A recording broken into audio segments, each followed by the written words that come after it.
Hola, ¿qué tal? Bueno, encantado de estar aquí. Muchas gracias a Trilogy por invitarme. Yo soy Jordi Ordóñez, hago SEO para tiendas online, también trabajo con vendedores de Amazon y también les hago la parte del SEO, así que de SEO algo sé. Y básicamente estoy aquí para hablaros de todo lo que hacemos en SEO para e-commerce y por qué es importante que contéis con una agencia. Porque al final podéis hacerlo in-house, pero digamos que tener un perfil senior bueno in-house es caro. Normalmente la gente que es buena pues ya tiene sus propios proyectos, sus webs de nicho, etcétera. Y contar con un equipo externo para mí tiene mucho valor. Mucho valor a nivel de que te enteras mucho más de la información al momento, puedes escalar, etcétera. Lo iremos viendo, pero vamos, si alguien discrepa, estoy abierto a debatir, pero después de muchos años trabajando en esto, creo que ciertas cosas es mejor externalizar. Espera que me pongo guapo. Gracias, sí. Es que no estoy acostumbrado a que me tiren fotos y no estén los niños. Pues eso, creo que siempre que podáis externalizar cosas, mejor. De hecho, es algo que comentamos muchas veces con los vendedores de Amazon, por ejemplo. Siempre que puedas externalizar customer service, logística, la parte de las cuentas, etcétera, y te puedas dedicar a vender, siempre mejor, porque al final tú tienes un e-commerce y de lo que sabes es de tu producto y de vender. Y en lo que se cae muchas veces es en, he leído blogs de SEO, he leído blogs de PPC, voy a hacerlo yo mismo, esto es fácil. Y es fácil hasta que te pones a ello. Y ves que no es tan fácil, hay que estar encima y prácticamente es un curro de 8 horas al día. En realidad es de 14, pero vamos, eso, en una agencia ya se sabe cómo va. Bien, tenemos tres grandes patas en el SEO técnico, aparte de la cuarta pata, digamos, que es todo lo que conlleva la inteligencia artificial. Ya de hecho tenemos RankBrain funcionando en Google desde hace tiempo, que lo que hace es aprender de las nuevas queries de los usuarios, que son millones al día, para aprender sobre nuevas búsquedas, nuevas intenciones de búsqueda, cómo tiene que cambiar la morfología de los resultados. Porque bueno, sabréis que si ahora, por ejemplo, miras Black Friday, lo que te sale es el primer resultado de la Wikipedia. Cuando estamos a un mes del Black Friday, va mutando la morfología de ese resultado de búsqueda, va apareciendo ya MediaMarkt, PC Componentes, Amazon, el módulo de Google Shopping, la Wikipedia ya queda relegada a los infiernos de la página 1, con lo cual Google está vivo, hay cosas que pasan, por ejemplo, pues cuando hubo la explosión del volcán, tú buscabas volcán y lo que aparecía era un módulo de noticias última hora y tal, con la última hora del volcán en Canarias, etcétera. Así que la morfología de los resultados de búsqueda va cambiando y esa es una cosa que hay que tener en cuenta. Yo, por ejemplo, tengo un site en el que llevo 3 semanas recibiendo la mitad de tráfico que solía tener porque a Google alguien le dio al botón de eliminar de todos los resultados de búsqueda las reseñas. Entonces, digamos que los ojos del usuario se veían atraídos por mis estrellas de reseñitas y tal, y había muchos clics en mi resultado, pero a la que alguien tocó el botón y se cargó todas las reseñas de esos resultados, yo no puedo hacer nada en ello para arreglarlo, entonces he perdido la mitad del tráfico. Y eso son cosas que pasan que, claro, tú te despiertas un día y tienes la mitad del tráfico y dices, hostia, ¿qué ha pasado? Y a menos que seas SEO y sepas tirar del hilo, pues a lo mejor piensas que puede ser un error, una penalización, un ataque de, ostras, me han encriptado el servidor, ¿no? Como le había pasado al Hospital Clinic y a Dios Rankings, etcétera. Total, tenemos varias patas en el SEO. Inteligencia artificial, de la que hoy no hablaremos, porque daría para todo un día. Técnico, contenidos y link building. En técnico, pues hay que tener en cuenta cosas como velocidad de carga óptima desde todos los países, y en eso pues ha ayudado mucho el que el hosting esté en la nube y se pueda replicar fácil a otros países, que no tengas un servidor local en España y la conexión, por ejemplo, desde Estados Unidos, pues el canuto de conexión sea más lento. La usabilidad en los dispositivos, sobre todo en mobile, sabéis que ya el bot de Google por defecto pasa en modo mobile por las páginas. Minimizar los errores de 3 y 4. 3 son redirecciones, 4 son no se encuentra. Tags correctas, por ejemplo, etiquetas canonical para evitar duplicados de contenidos, las etiquetas hreflang para las equivalencias de las URLs idiomáticas. No tengo este producto en español, en italiano y en francés y quiero que en Google Francia aparezca esta URL en francés, en Italia esta en italiano. Luego tenemos el marcado de esquema para mejorar los resultados de búsqueda. Pues en e-commerce podemos poner el precio del producto, si el producto está en oferta, las reseñas medias, el número de reseñas, el fabricante, etcétera, los pros y contras, preguntas y respuestas, etcétera. Y todo eso se hace con el marcado de esquema, ¿no? Que es un híbrido entre contenidos y técnico. Y hay muchísimo más. En una auditoría de SEO hecha a fondo pueden salir más de 100 puntos distintos a mejorar o no. Luego tenemos en contenidos, tenemos que saber cuál es el viaje del consumidor, ¿no? Nos va a encontrar primero por un post del blog, un contenido informativo, nos va a encontrar por un contenido transaccional de una ficha de producto, de una categoría. Luego tenemos que hacer una búsqueda de palabras clave para la tienda y para el blog y eso pasarlo a la arquitectura de información de categorías, subcategorías, subcategorías, siempre intentando que todo esté a menos de 3 clics de la home, o al menos los contenidos importantes estén a menos de 3 clics. Luego tenemos contenidos de transacción, categorías, fichas de producto, los informacionales, que pueden ser posts de blog o páginas estáticas, el quiénes somos, por ejemplo, preguntas, respuestas, que eso puede estar en las fichas de producto. Luego tenemos toda la parte del contenido que generan los usuarios, como las reseñas o los comentarios en los blogs. Luego hay que ir optimizando los contenidos existentes con nuevos textos también, porque al final, pues, los productos no son estáticos, cambian, hay nuevas tendencias, hay nuevas formulaciones, hay nuevas características, los contenidos hay que renovarlos.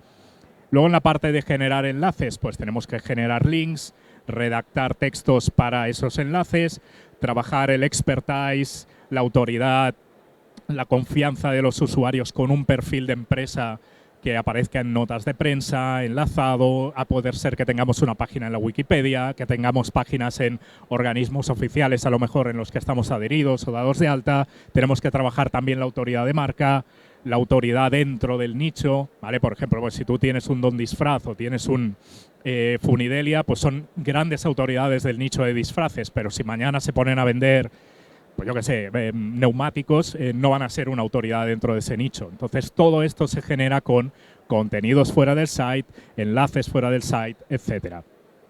Y luego tenemos todas las actualizaciones, las públicas de Google, que hace poco sacaron este timeline de, bueno, la mayoría pasan en fin de, o sea, y en vacaciones, y van lanzando actualizaciones cada 2x3. Ahora, por ejemplo, hay el rollout de una que afecta a todas las páginas que tienen reseñas de producto y es la segunda actualización para este nicho de contenidos que han sacado desde diciembre.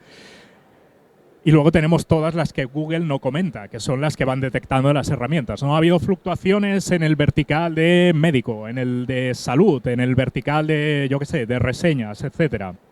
Con lo cual, o eres un hombre de renacimiento o esto no se puede llevar internamente. O sea, a mí cuando alguien me dice, no, yo me hago mi propio SEO, me hago mis campañas de PPC, hago los paquetes, yo qué sé, hago las reuniones con proveedores y tal, pues pero, mira, macho, o no tienes familia o no tienes vida o las dos cosas o directamente no duermes, porque es imposible que sepas de cómo funciona el algoritmo de Google, cómo son las SERP en todos los países, que sepas también de OpenAI, cómo te puede generar contenidos o ayudarte a generar contenidos desde cero, que puedas saber de Screaming Frog para rastrear la página, que puedas saber cómo funciona SEMrush, Sistrix, Ahrefs, todas las herramientas, a menos que seas SEO. Entonces, esta figura del hombre de renacimiento para mí lleva muerta desde hace mucho tiempo. Sí que es verdad que se puede saber un poco de todo y un mucho de nada, pero desde luego si necesitas manos para aplicar todos estos cambios, que son muchos al año, se te queda corto hacerlo tú o hacerlo internamente. Entonces, para mí un SEO in-house versus una agencia, pues en in-house tienes mayor control, ¿no? Porque a la persona la tienes ahí. También es un mayor control y conocimiento de la empresa. Conocen más el producto, conocen el ciclo de vida, conocen las novedades, hablan con la gente de ventas, hablan con la gente de marketing, entonces hay mucha más comunicación. La reacción también es más corta porque a la que tenemos un problema, ostras, lo tengo aquí o lo tengo a tiro de Slack porque tenemos todos el mismo horario, pero también es complicado escalarlo, ¿no? ¿Cómo escalas un equipo in-house de SEOs a menos que tengas dinero para fichar a mucha gente y sobre todo para fichar a seniors que te lo puedan llevar? O sea, un equipo de juniors, por ejemplo, no puede llevar, no sé, un Don Disfraz o no puede llevar a un PC Componentes. Necesitas a gente que sepa lo que hace porque al final te puedes jugar una penalización. Es difícil también que sea experto en todo. También hay gente que, bueno, se pone enferma y adiós, o 9 de cada 10 updates te pillan en fin de o en vacaciones, con lo cual, ostras, pues del equipo de SEO de 3 personas hay una persona que está de baja, 2 justo pues hoy tiene un día personal, ha habido un update, se nos han ido al garete los rankings y necesito a alguien que esté 8 horas al día mirando qué es lo que ha pasado y solucionándolo, ¿no? Entonces escalar es complicado. En agencia tienes más escalabilidad, cubres más áreas, no puede haber pues gente que sepa más de SEO para e-commerce, otros que sepan más de SEO para servicios locales, otro que sepa más de SEO para apps. Tocan muchos más clientes, con lo cual están al tanto de todos los cambios algorítmicos, ¿no? En un día tú puedes detectar, pues de los 50 clientes que llevo, cuántos han tenido un bajón en el tráfico, por qué ha sido, en qué países, en qué verticales, en qué páginas. Además, digamos que están más al día de todo lo que pasa porque normalmente tienen muchos más proyectos y proyectos propios también para experimentar. Pero es verdad que el conocimiento se queda fuera, con lo cual puede haber una rotación también alta de personas, con lo cual cuando entra una persona nueva le tienes que explicar otra vez de qué va mi empresa, todo el histórico, etcétera. Y suele ser también más caro que tener un perfil in-house senior, porque al final te abre la puerta a tener un equipo de más de una persona, 3, 4 o 5 los que sean. Mi experiencia es que una agencia lo que te aporta es escalabilidad, te cubre más áreas de conocimiento con especialistas, pues mañana eso, queremos sacar una app, necesitamos un SEO experto en apps, mañana quiero sacar un blog en, yo qué sé, en Estados Unidos, necesitamos a alguien que sepa de crear contenidos y hacer un keyword research en Estados Unidos, que sepa de cómo funcionan los verticales allí, cuáles son los competidores, etcétera, que sepa tocar también todas las herramientas, porque hay herramientas que te hacen una cosa, otras que te hacen otra. Sobre todo el tocar muchos clientes. O sea, yo cada día cuando me conecto para mirar las estadísticas de los clientes, al final tengo 8 reports de 8 cosas que han pasado en distintos países y sé si va para arriba o para abajo, por dónde puede venir el tema. Y claro, con una agencia que puedas tener a más gente, porque yo trabajo solo, pues con una agencia obviamente tocas más cosas. Están al tanto de todos los cambios algorítmicos, normalmente pues están siguiendo a gente en Twitter, en LinkedIn, ya sea oficial de Google o gente que se dedica también a esto en agencias y que les pueden decir, ostras, ha empezado un rollout de unos cambios en tal vertical de búsquedas que normalmente empiezan a las 4 de la tarde de aquí porque es cuando empieza el horario de Estados Unidos, que es desde donde se despliegan normalmente los cambios algorítmicos de Google. También suelen tener proyectos propios en los que experimentan. Yo, por ejemplo, hago muchas walltrapadas en mis propios sites que después puedo aplicar a clientes. Experimentar, por ejemplo, en generar contenidos automáticos usando la API de ChatGPT, pues eso no lo puedes hacer para un cliente, pero lo puedes usar en varios sites tuyos, ver cómo se comporta dentro de los resultados de Google, aprender de qué es lo que funciona y luego aplicarlo a un cliente. Pero claro, tú no puedes hacer un experimento así con un cliente porque, vamos, te la cortan. Siempre hay alguien de retén para ayudarte, aunque sea en vacaciones. Al haber equipo, pues hay gente en agosto, hay gente en festivos, pero obviamente pues si se cae todo el SEO el día 24 de diciembre por la noche, pues no va a haber nadie, pero bueno, rara vez pasa eso. Y tampoco no nos engañemos, cuando te fallan los frenos del coche quieres tener un mecánico experto en frenos, porque no te la quieres jugar a estamparte en la siguiente curva. Así que si tienes una agencia, hay gente que es experta en contenidos, en SEO local, en apps, en e-commerce, en vertical de prensa, por ejemplo, etcétera, con lo cual es mucho más fácil que des con la solución a cualquier problema que tengas. Y dicho esto, estoy abierto a preguntas, debate, qué creéis que es mejor, SEO in-house o en agencia, pero vamos, yo lo tengo claro. Siempre que podáis, agencia.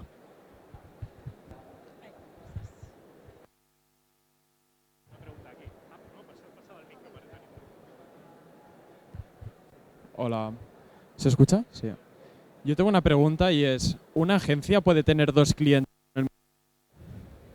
Hola, hola. ¿Una agencia puede tener dos clientes con el mismo nicho?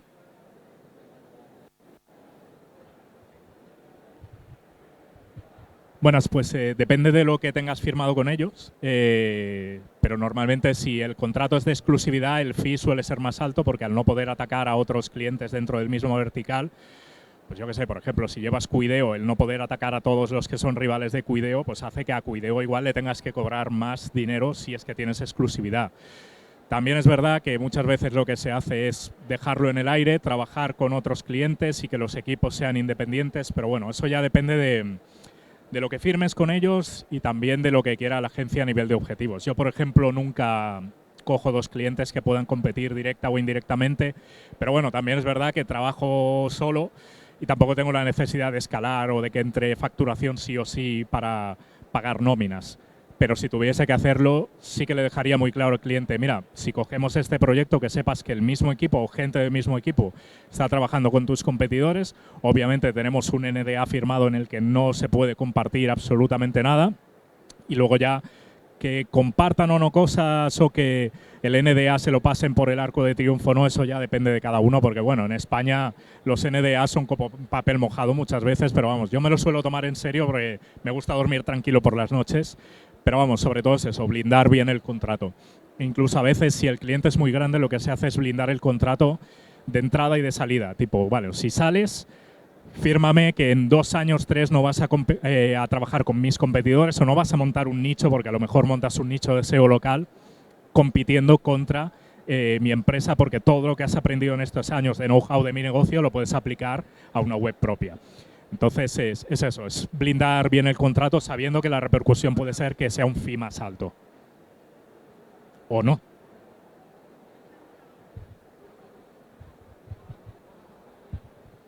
Buenas. En el caso de Pyme, donde no se tiene un presupuesto muy alto para poder invertir, es donde yo te podría discutir si realmente lo quieres in-house o no. Porque, bueno, es mi caso, tenemos una pequeña empresa y claro, todos los perfiles hacen de muchas cosas a la vez. Entonces, no sé si hay alguna recomendación, algún fee o alguna agencia que pueda trabajar a un nivel quizá un pelín más bajo, pero que sea suficiente para nosotros, pues interesante. A ver, agencias, a ver las ailas, que sean buenas ya es otro tema. O sea, yo tampoco puedo responder por todas las agencias de España, pero mi experiencia es que si pagas 300 al mes, obtienes lo que te dan 300 al mes. O sea, ahí, por ejemplo, en el mundillo de Amazon pasa lo mismo, ¿no? Hay gente que dice, pero si he hecho un curso de 2.000 euros que me dijo que podía facturar 4 millones al año. Bueno, pues, si el tío este supiese el secreto para facturar esto, no estaría dando cursos. O sea, quien te tiene que hacer conducir un Ferrari no te lo va a cobrar a precio de SEAT. Entonces, hay que también saber qué es lo que contratas. Entonces, en ese caso, yo te diría que mejor hagas todo tú a nivel de contenidos como buenamente puedas, por ejemplo, o a nivel de link building como buenamente puedas, sabiendo que hay unos límites que están escritos en las guidelines para webmasters de Google. Si te las puedes leer ni que sean diagonal, mejor para no incurrir en penalizaciones. Y cuando tengas presupuesto, que contrates a una agencia que te lo pueda llevar bien. Porque eso también me lo he encontrado, arreglar después el caos o las penalizaciones de una agencia que te ha hecho un esquema de backlinks de estos horroroso, es bastante peor porque ya tienes el San Benito para Google de este está intentando manipular el algoritmo. Entonces, me ha pasado de todo, desde sacar penalizaciones de esas en 3 meses hasta 2 años. Y claro, 2 años, por ejemplo, en un negocio que la mitad del tráfico, bueno, las ventas de ese e-commerce venían de tráfico orgánico, es mucha pasta. Y mientras no entra ese tráfico orgánico, obviamente tiene que seguir entrando dinero, con lo cual tienes que meter gasolina en AdWords, que son cada vez más caros, en Facebook Ads, en Instagram Ads, etcétera. Con lo cual, pues puede ser una decisión de lo típico de lo barato sale caro, pues eso. Pero claro, también habrá agencias más económicas que lo hagan muy bien. Yo no conozco ninguna, también te lo digo. Normalmente, si quieres a alguien que sea bueno, hay que pagarlo.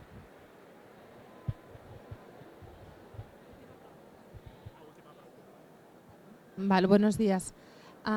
¿Podría recomendar alguna herramienta para que pueda trabajar directamente el cliente con la agencia sin perder el control de los diferentes temas que se llevan a nivel de SEO? Es decir, si trabajas un SEO on-page, trabajas un link building, trabajas una serie de cosas, una buena herramienta que te permite estar informado por ambas partes y saber en qué punto está cada proyecto. A ver, aunque es imposible saber todo lo que hacen y qué impacto tiene, porque bueno, al final la web también está viva y a lo mejor generáis de forma natural enlaces a través de notas de prensa porque hay un departamento de PR, lo que sea, sí que se pueden controlar las métricas. A nivel de links es fácil con SEMrush, con Sistrix, con Ahrefs. Los rankings se controlan desde todas, en todos los países, todas lo hacen. Y la parte de técnico, todas también tienen Sistrix, SEMrush o Ahrefs, que son las que yo uso. Tienen un módulo de auditoría que puedes hacer cada día o cada semana y entonces puedes ver pues comparativa de auditorías tipo, pues a nivel técnico había tantos errores la semana pasada de redirecciones, errores 404, etcétera, o muchos más, y puedes hacer comparativa de esta semana pues hay un tanto por ciento menos o en absoluto hay 100 errores menos, etcétera. Entonces ahí sí que puedes seguir un traqueo más o menos de cuál es el impacto de todo lo que va haciendo la agencia. el mejor impacto es verlo en los rankings. Pero bueno, ya sabéis que el SEO no haces un cambio hoy y tiene impacto mañana, sino que es a medio o largo plazo. Eso sí, el movimiento se demuestra andando, con lo cual si empiezan trabajando bien desde el primer día, los resultados se acaban viendo. Y cuanto más tráfico tiene el site, más rápido se ven los resultados, eso sí. Bueno, no me queda tiempo para más preguntas. Muchísimas gracias a Trilogy y a vosotros y nos vemos por el eShow. Merci.